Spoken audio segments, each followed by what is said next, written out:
Nous sommes au 5e étage, la toiture terrasse. C'est un immeuble pour le bureau d'architecture et de design dont je suis le directeur général. J'ai pu commencer à construire depuis des années. Je voulais avoir un immeuble qui a une certaine expression, a une certaine originalité. Au fur et à mesure qu'on partait, il y avait des inspirations que je recevais encore du Seigneur. C'est ce qui a permis de finaliser ça comme ça. L'architecture, c'est de l'art et on est autorisé à s'exprimer comme on veut un peu. Et comme ce n'était pas restreint de construire un certain nombre de niveaux dans cette zone-là, bon, j'ai fait jusqu'à 6 niveaux et plus le sous-sol 7. Je me dis que le bâtiment en lui-même, quand on le regarde, je pense que ça exprime quelque chose. Et d'après certains qu'on a envie de regarder parce que c'est joli.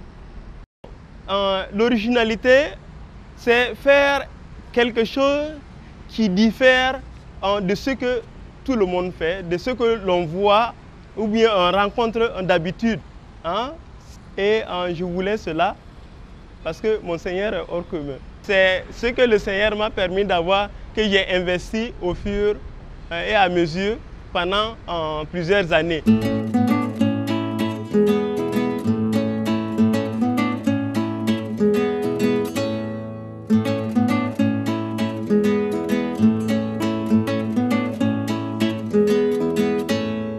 Tous les matériaux de construction viennent du Burkina. Je veux dire par là qu'on peut les acheter au Burkina. Sinon, par exemple, l'étanchéité a été achetée en Italie, ou a été importée d'Italie, mais c'est au Burkina que j'ai tout acheté. Les ouvertures qui seront placées sur ce bâtiment, j'ai voulu qu'elles soient spéciales parce que c'est un double vitrage pour éviter l'ensoleillement et c'est une certaine qualité d'aluminium que je voulais.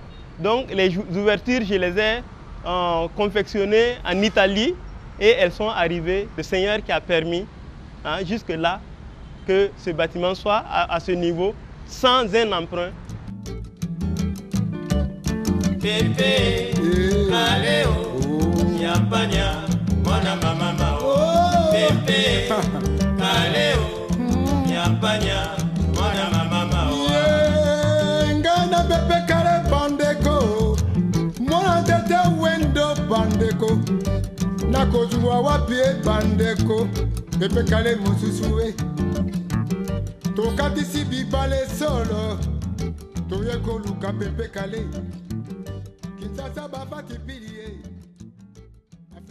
Je travaille avec des locaux. Il y a un ingénieur qui a travaillé dans mon bureau et qui est d'un pays voisin. Il est reparti dans sa patrie, c'est à côté au Mali. Et parfois, je lui confie certains travaux d'ingénierie. Sinon, je travaille avec des locaux pour ce qui concerne des travaux qui ne sont pas faits dans notre bureau parce que ce sont des ingénieurs qui doivent le faire, par exemple. Sinon, tous les travaux, c'est dans nos bureaux, les travaux architecturaux, les études architecturales, c'est dans nos bureaux que tout se fait. Le cabinet a réalisé, par exemple, ce bâtiment qui est à côté, c'était un concours d'architecture, le laboratoire national de santé publique que vous voyez en jaune, c'était un concours d'architecture et notre cabinet a eu le premier prix. Nous avons aussi réalisé le Conseil économique et social, c'est au rond-point des Nations Unies.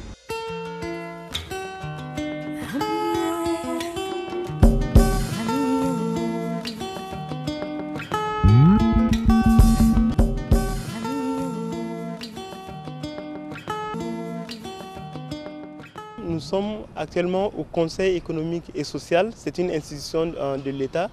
Ce bâtiment a été rénové par notre cabinet. C'était un bâtiment simple et nous l'avons conçu afin de lui donner ce design-là et cette entrée principale. Et derrière ce bâtiment, il y a un autre bâtiment plus grand qui est un R+2 avec sous-sol qui abrite actuellement tous les bureaux du Conseil économique et social. Et cela a été fait par mon cabinet aussi et c'est moi qui l'ai dessiné. Ici, pour le moment, on semble avoir de la place. Mais vous savez qu'en Europe, on construit toujours avec des sous-sols. Le problème qu'il y aura dans quelques années, s'il n'est pas déjà posé, c'est le problème de place. Si on n'exploite pas le sous-sol pour pouvoir mettre certaines infrastructures là-bas, ou bien certains bureaux, ou bien des parkings au sous-sol, on ne peut pas mettre tous les parkings au rez-de-chaussée quand on n'a pas assez d'espace. Donc, c'est ce qui motive que l'on réalise des sous-sols dans nos bâtiments. Et ce bâtiment qui est derrière moi est une extension du premier bâtiment que nous avons eu à réfectionner. C'est une extension en R+2, ça veut dire un rez-de-chaussée avec 2 étages. Et nous avons aussi un sous-sol où il y a des parkings et aussi des bâtiments annexes. Nous avons réalisé aussi des immeubles pour les particuliers comme la résidence Aziz sur l'avenue Kwame Nkrumah et bien d'autres. Le centre Chris, si vous voulez le savoir. Et puis il y a un immeuble que nous avons eu, des grands bâtiments, l'hôtel administratif, le complexe numéro 1. C'était un concours d'architecture, c'était un grand investissement de plusieurs milliards qui sera lancé la semaine prochaine par le Premier ministre. Et le lancement des travaux se fera à la Zaka. C'était un concours d'architecture et le Seigneur nous a fait la grâce. Nous avons eu le premier prix.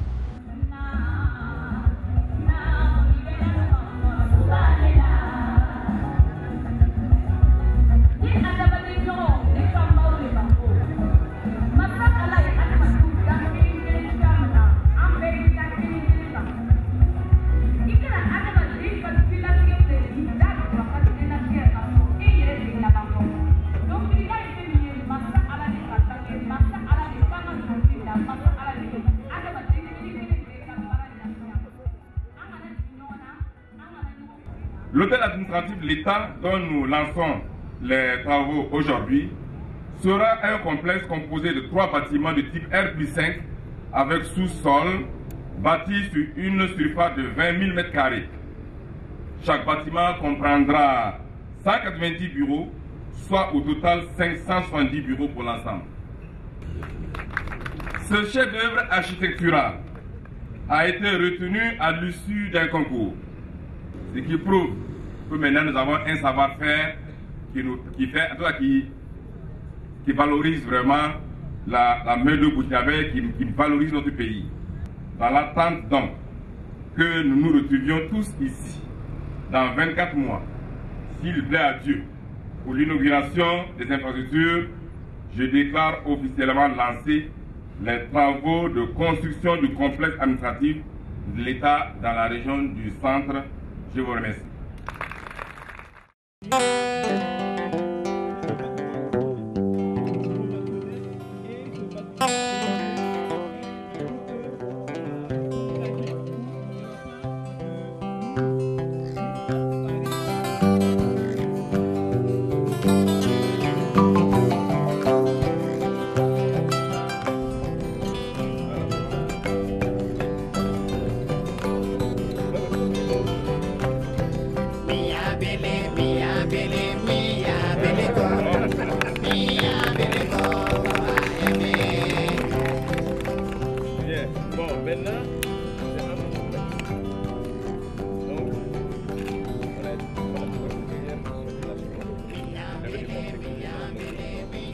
Le plan a été en vue au niveau ministériel et jusqu'au plus haut niveau. Je ne connais aucun membre du jury pour dire que voilà, c'est à cause de cela.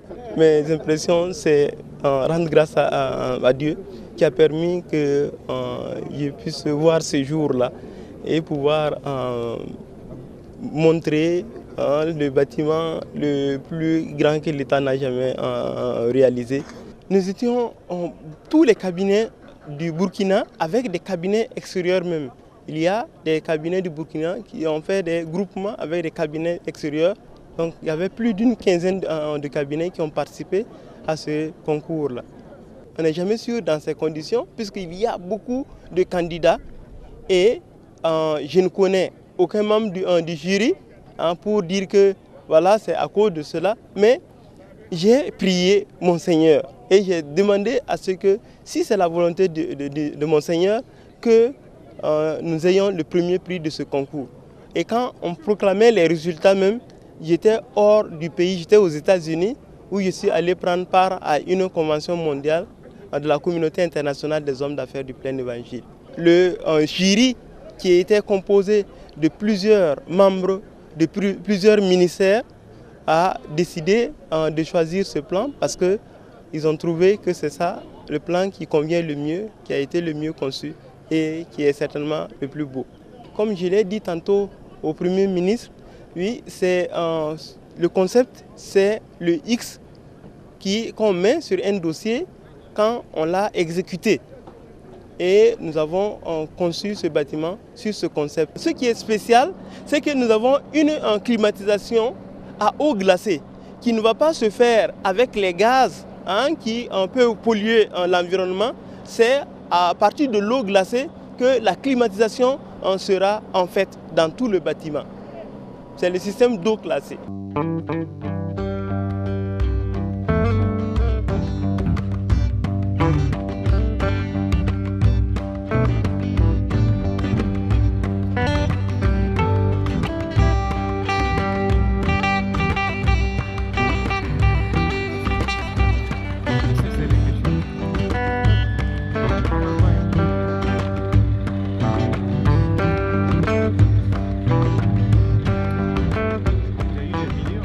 Je tire mon inspiration du Seigneur parce que depuis que je l'ai connu, je m'attache à lui pour tout faire.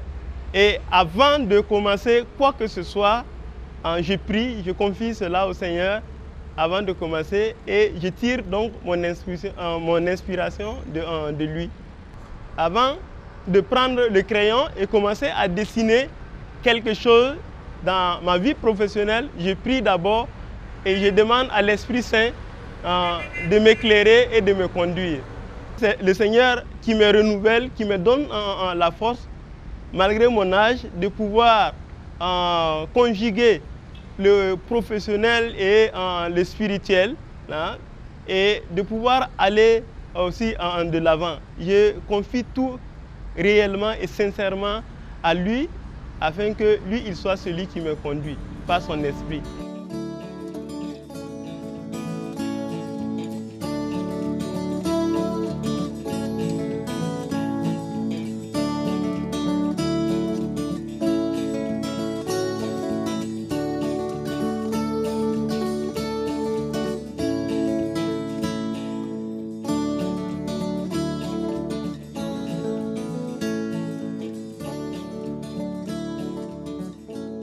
J'ai été menacé de mort plusieurs fois, oui.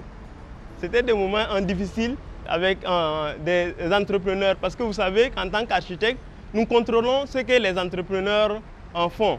Mais ces moments difficiles ont été transformés en bénédiction. Je ne peux pas dire que ça a été des moments que je regrette, mais ça a été des moments de formation pour moi. Ça a été des moments qui m'ont permis de mettre ma confiance en lui. Et il y a des moments où on n'a pas d'argent, ou bien on n'a pas assez d'argent, alors qu'il faut faire face à de grandes dépenses. Par exemple, on paye des impôts, on déclare nos affaires d'une manière claire aux impôts, et parfois les impositions sont si élevées, il faut faire face à ça et il faut payer.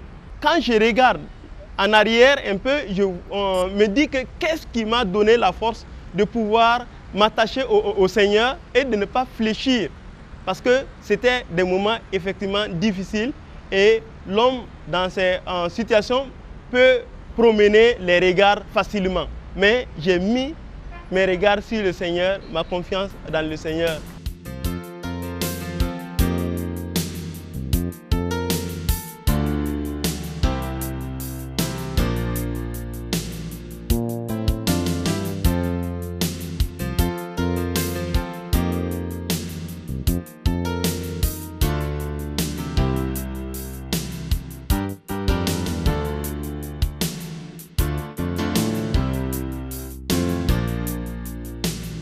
Je suis né dans une famille musulmane, mais au début, mon papa était animiste et ma maman est arrivée juste à le convertir, à devenir musulman, et une famille polygame de 14 enfants.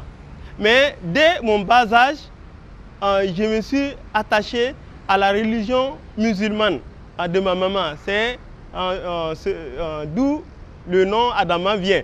C'est elle qui m'a donné ce nom qui n'est pas sur mes papiers. Mais je me suis attaché à cette religion. J'avais vraiment, dès 6-7 ans, j'avais l'envie, je cherchais Dieu vraiment de tout mon cœur. Donc, en tant que petit garçon, je jeûnais déjà pendant les 30 jours de jeûne en musulman. Et je priais, les 5 prières, je ne les manquais pas. Je cherchais réellement le Seigneur de tout mon cœur. Et Dieu a dit que celui qui le cherche, il se laisse trouver par lui. Et j'ai grandi ici, allé à l'école normale, qui est le lycée Bogodro actuellement. J'ai continué à faire mes 5 prières comme il se doit, à m'attacher à Dieu. Mais il y a eu des déceptions qui sont venues dans ma vie. Et j'ai vu une vie transformée par le Seigneur et j'ai demandé à la personne que je connaissais bien avant, mais qui a pu bien transformer ta vie comme ça. Et la personne m'a dit que c'est le Seigneur Jésus-Christ. Parce que cette personne vivait dans une débauche totale. Et moi, j'ai décidé d'aller à l'église pour pouvoir rencontrer ce Seigneur-là qui peut changer autant la vie d'une personne. Après mon bac, l'État allemand donne 4 bourses au Burkina et il y a un test qu'on a fait. Le test a été corrigé en Allemagne, les copies ont été envoyées à Berlin et j'ai encore les preuves. Et c'est à l'issue de ce test-là que j'ai pu avoir la bourse. J'ai étudié en Allemagne. Moi, j'ai fait de très bonnes expériences parce que j'ai connu des familles très gentilles avec lesquelles je suis toujours en relation. Si bien que l'Allemagne est devenue ma seconde patrie parce que j'ai beaucoup d'amis là-bas, j'ai beaucoup de familles. Après plus de 20 ans, je corresponds toujours avec ces familles et je vais souvent aussi en Allemagne. Avant que je parte en Allemagne, j'avais une amie, les gens disent couramment une copine ici. Et quand je suis allé en Allemagne, j'ai étudié pendant 6 ans. Et à la dernière année, elle est venue et on s'est mariés là-bas. Et c'est elle qui est ma femme.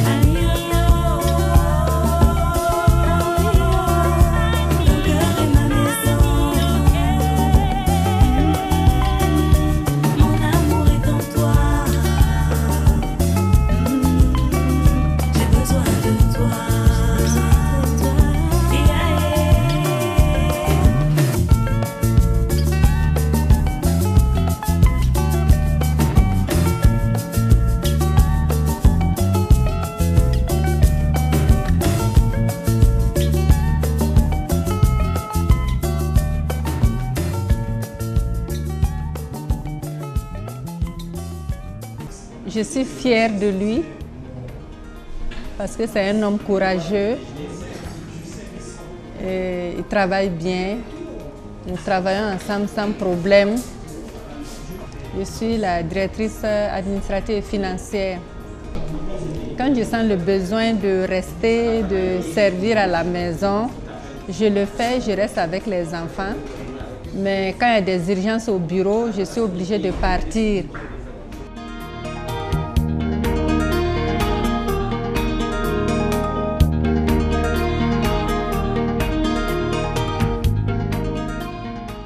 J'encourage mes sœurs dont les maris ont des entreprises à faire confiance, à soutenir leurs maris, tant au niveau de l'entreprise qu'au niveau de leur œuvre, des ministères qu'ils ont, parce que l'œuvre doit se faire à deux, hommes et femmes. Pendant les voyages concernant les conventions, je l'accompagne.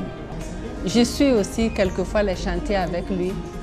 Nous sortons, quelquefois nous partons en province. J'essaie de me mettre au courant de ce qu'il fait afin de pouvoir aussi prier, connaître les problèmes, les difficultés, soumettre cela au Seigneur pour prier, pour que le Seigneur étende sa main dans ses activités aussi. Certains disent que c'est difficile de travailler avec son mari. Et certains hommes n'ont pas confiance totalement à leur femme. Mais quand on est avec le Seigneur, quand on place le Seigneur à la première place dans ses activités, on n'a pas d'inquiétude. La communauté internationale des hommes d'affaires du plein évangile, ce sont des gens, des hommes et des femmes qui sont dans la vie active et qui travaillent. Ce n'est pas des chômeurs, ce n'est pas des retraités, mais des gens qui travaillent. Quelle que soit l'activité que l'on fait, pourvu qu'on puisse gagner en sa vie, honnêtement. Et donc ce sont des gens qui sont dans la vie professionnelle, quel que soit le métier. On peut être dans l'administration, on peut être dans le privé, on peut être maçon, on peut être avocat, on peut être un docteur, on peut être entrepreneur, etc.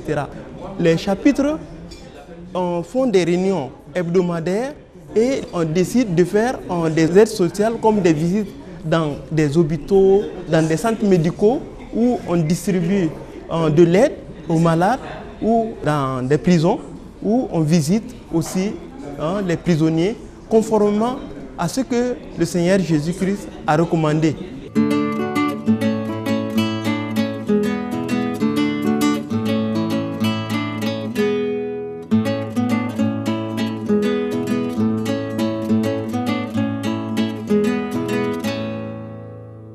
Bon, les conseils que je veux donner, c'est par rapport au travail que nous faisons ici. Généralement, bon, les finitions sont bâclées quand on fait les travaux dans le bâtiment. Ce bâtiment, je voulais aussi que ça soit en cet exemple-là, que l'on peut bien faire aussi ici au Burkina. Parce que j'entends, on me dit chaque fois que bon, j'ai ces idées de l'Europe, je veux que tout soit net, net, net, alors que bon, ici, ce n'est pas comme ça. On peut faire net, net, net ici aussi. On peut bien faire ici, dans ce pays. Il y a des compétences et il y a la volonté de pouvoir faire de bonnes choses aussi pour notre pays. Et je peux dire à ces jeunes qui veulent se lancer dans les affaires, qui veulent en travailler, en prenant le Seigneur comme appui, que c'est l'appui sûr. Et avec lui, on est plus que vainqueur. Comme sa parole nous dit, on peut réussir à coup sûr. Ceux qui ont peur des échecs, qui ont peur de se lancer dans les affaires, c'est tout simplement leur dire qu'on n'a pas peur de s'investir, on n'a pas peur de s'engager. Si on s'engage avec le Seigneur, là, on n'a pas peur parce que la réussite est certaine.